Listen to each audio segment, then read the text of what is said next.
So it's Utrecht, basically the crew from Utrecht versus the crew from Amsterdam. And we're going to be spoilt for this loose, low Dutch rhythm, aren't we? Too courtesy of the Netherlands. It's a very easy first stroke from the crew from Triton. Look at that, really low down. There's nothing in the top half of their shoulders. Very sort of low, flat draw, isn't it?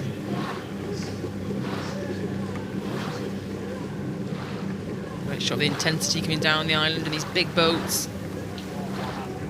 Got a lot more weight to get up to speed, so there's a lot of aggression. Peter van Veen there, the stroke of Triton.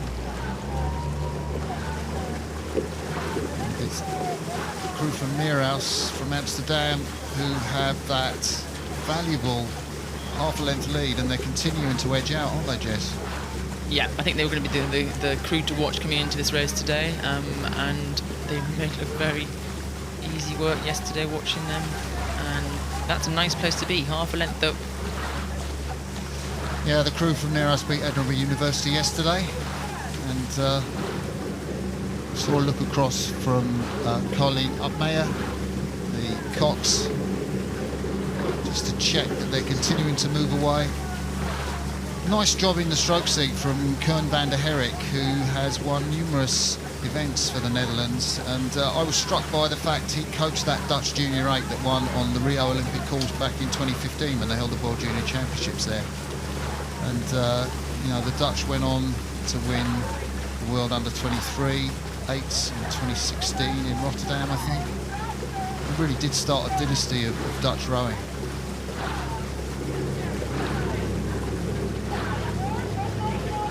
And this kind of university level rowing is huge in the Netherlands, and these clubs have got such traditions, and they're really fun if you ever get a chance to go across there and race, and they all have individual club traditions, and they're great athletes to be around. Have you ever been over there to do the head of the Amstel? I've done the one called the Hell of the North, which is in Groningen. Can't say it properly, but I've done that, and they've got a great tradition where they throw tea bags on the reef, so it's a lot of fun. But yeah, they take their rowing very seriously down there on the Amstel where Nereus row, and if you see here a great shot of them, they get given a white t-shirt and they have to sew their own little stripes onto their sleeves, so they make them work for it. I love that. So this crew from Nereus is being coached here by Diederik Simon, the Dutch guru, himself an Olympic champion in the Dutch 8 in Atlanta in '96, won the quadruple sculls silver in Sydney as well, 5 times Olympian, and he, together with Ilko Meerhorst, coaches the Dutch quad that just got the gold in Tokyo. And I call it sexy rowing, really, because, you know, it kind of looks effortless, it looks smooth, it just looks like the absolute business. Triton may be coming back into it a little bit now, do you think? They did have to come from behind in their race yesterday against Oxford Brookes. They were down at the barrier, they were down at Fawley, and they came through Brookes to lead at the finish. And I guess, you know, if you've got that confidence. So we're hearing that Nereus have just been warned by the umpire. You can see they're coming out there, and that's a little tactic maybe from their Cox, Colin Upmeyer. So Triton really coming back into this. They are, and that's confidence. If you're sitting behind and you know you can row through a crew, wow, that's amazing to see. Taking it to half a length there, and the momentum's with them right now, and looking nice and low and loose again, exactly what we're talking about.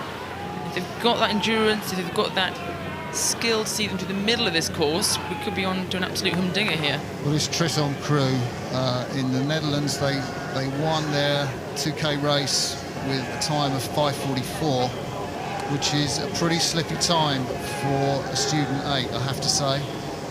Maybe not quite up there with the fastest of Oxford Brookes, but, you know, pretty slippy. And I guess if you're in the Nereus boat, you'll be well aware that Triton rode down Oxford Brookes yesterday.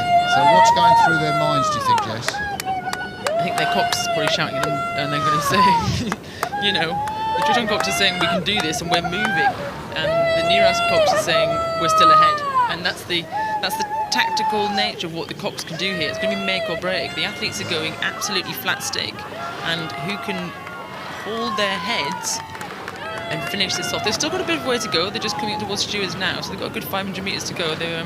It's all to play for. Plenty of time for the crew on the right of your picture from Triton, from Utrecht in the Netherlands, to take on and beat their fellow countrymen from Nereus in Amsterdam. But the Nereus crew just edging out a little bit there. Could that be a crucial move, Jess? Yeah, they've just gone. Look at them go. They've changed it there. They had something in the bag, and they've just started to move. And I think that will be a bit of a killer blow there to hold it. They've stopped Triton and they can't move now. And they're going to run out of river, I would imagine, here. Because, yeah, moved again. 2/3 of it then. That's got to feel so good when you move as a crew like that in an eight. When you're under pressure, you just watch your opponents come back, edge back, and then all of a sudden the Cox calls it. The hammer comes down. The move, the way they did that move was so impressive, wasn't it? If you can absorb another crew's push, it is one of the most painful things for your opposition. They're giving everything they've got, and you say, no way, mate, not today. Slap them in the face and taking this race on. So Colm van der Herrik leads his crew to victory in this semi-final of the Temple Challenge Cup. The crew from Amsterdam Student Boyvieren Nereus. They beat the crew from Triton. An all-Dutch affair, and it was Nereus who prevailed in the end.